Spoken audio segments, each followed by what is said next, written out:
అల్లరి నరేష్ సినిమాలంటేనే కామెడీకి పెట్టింది పేరు. ఖచ్చితంగా థియేటర్కి ప్రేక్షకులు నవ్వుకునేందుకు వెళ్తారు, అందులో ఎలాంటి సందేహం లేదు. ఇటీవల బాగా ఫేమస్ అయిన హారర్ కామెడీని చేస్తే అల్లరి నరేష్ బాగుంటుంది అనుకున్నట్లు ఉన్నాడు. అందుకే ఇంట్లో దెయ్యం నాకేం భయం అనే సినిమాతో ప్రేక్షకుల ముందుకు వచ్చాడు.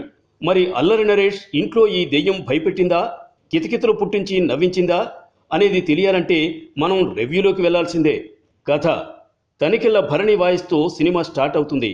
సహాయానికి పోయిన ఒక బ్యాండ్ మేళం ట్రూప్ ఓనర్ నరేష్ దెయ్యాన్ని తరిమేస్తానంటూ ఒక ఇంట్లోకి వెళ్లి ఇరుక్కుపోతాడు.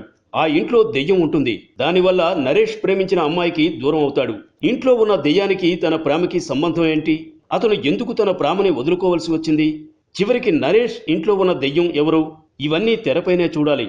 ప్లస్ పాయింట్స్: ముఖ్యంగా కామెడీ సినిమా కాబట్టి ప్రేక్షకులకి ఇట్టే కనెక్ట్ అవుతుంది. అందులోనూ కామెడీ కింగ్ అల్లరి నరేష్, నవ్వుల కిరీటి రాజేంద్ర ప్రసాద్ ఇద్దరే. వీరి టైమింగ్ కామెడీతో సినిమాకి ప్రాణం పోశారు. ఇక జబర్దస్త్తో ఎంతో ఫామ్లోకి వచ్చిన శకలక శంకర్, చమక్ చంద్రులు కూడా సినిమాలో బాగా నవ్వులు పూయించారు. కథ లేకపోయినా దర్శకుడు కథనంతో చేసిన కామెడీ విపరీతంగా ఆకట్టుకుంటుంది. ప్రధాన పాత్రలే కాకుండా మిగతా అందరూ కూడా కామెడీని బాగా పండించారు. ఇంటర్వెల్లో బాహుబలి కాలకేయ ప్రభాకర్ ఇచ్చే ట్విస్ట్ బాగుంటుంది. అల్లరి నరేష్, కృతిక లవ్ ట్రాక్ కూడా బాగా తీశాడు దర్శకుడు. దెయ్యంగా నటించిన మౌర్యాని కూడా ఆకట్టుకుంది.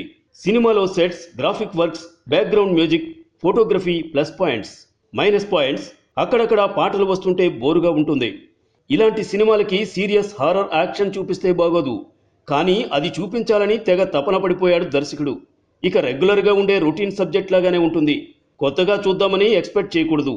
సెకండ్ హాఫ్లో సన్నివేశాలు బలంగా ఉంటే బాగుండేది. హారర్ సినిమాలో లాస్ట్ వరకు సస్పెన్స్ని గుప్పెట్లో మూసి ఉంచాలి, కానీ డైరెక్టర్ అక్కడ ఫెయిల్ అయ్యాడు.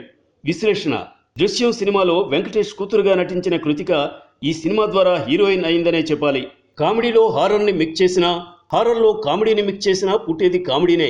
అలాగే ఇప్పుడు అల్లరి నరేష్ ఇలాంటి సినిమాలు చేస్తే మనం ఎక్స్పెక్ట్ చేసేది కూడా అదే. ఇక కామెడీ పరంగా అల్లరి నరేష్ మార్కు మాత్రం ఖచ్చితంగా ఈ సినిమాలో కనిపిస్తుంది.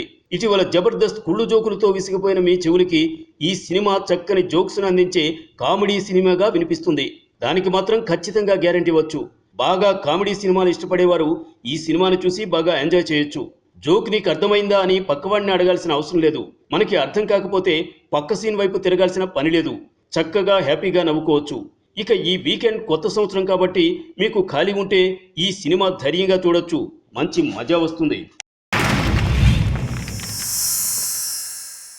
Like and subscribe Eagle Media Works.